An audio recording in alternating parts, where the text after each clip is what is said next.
আজকে চলে গেছিলাম আমরা বন্যায় ক্ষতিগ্রস্ত এলাকা হোগলাপাতাতে, যেখানে মেন জলঢাকা নদীর বাঁধটা ভেঙে সম্পূর্ণ জল সেই গ্রামের ভিতরে ঢুকে পুরো গ্রাম একদম মানে কি বলবো তছনছ করে শেষ করে রেখে দিয়েছে।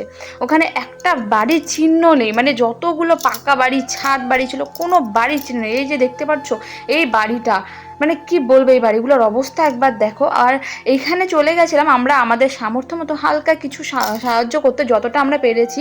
এখানে ইসলামপুর থেকে এসেছিল গোপেন বিশ্বাস, সেও অনেকটা সাহায্য করেছে, ধামাল দাসেও অনেকটা সাহায্য করেছে।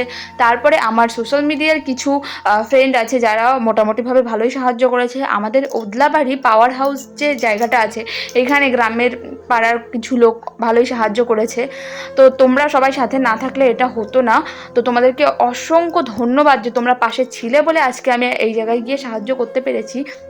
আর এই মানুষগুলার দেখো, এক সময় এদের বাড়ি ঘর টাকা পয়সা কোনো কিছুর অভাব ছিল না, কিন্তু এখন তাদের দেখো হাত পেতে জিনিস নিতে হচ্ছে, থাকার ঘর নেই, তাঁবু টানিয়ে আছে। দেখতে পাচ্ছ বাড়ি ঘরের কি অবস্থা। প্লিজ তোমরাও একটু যাও, যে যতটুকু পারো প্লিজ সাহায্য করো। সাহায্যের খুবই প্রয়োজন সেই জায়গায়। তাদের এখনও এই অবস্থা কতদিন থাকবে, কবে ঠিক হবে কারোরই কিছু জানা নেই। এদের থাকার সেই জায়গাটুকু নেই, বাড়ি ঘর সবই ছিল কিন্তু বর্তমানে কিছু নেই। একটা একটা ফ্যামিলির দেখলাম যে ও একটা জায়গা আছে যেখানটাতে পুরোটাই পুকুর হয়ে গেছে। ওটা একটা মহিলার সাথে কথা বললাম, উনি বললেন যে ওটা নাকি ওনাদেরই একটা গোষ্ঠী ছিল, পুরো গোষ্ঠীর বাড়ি একদম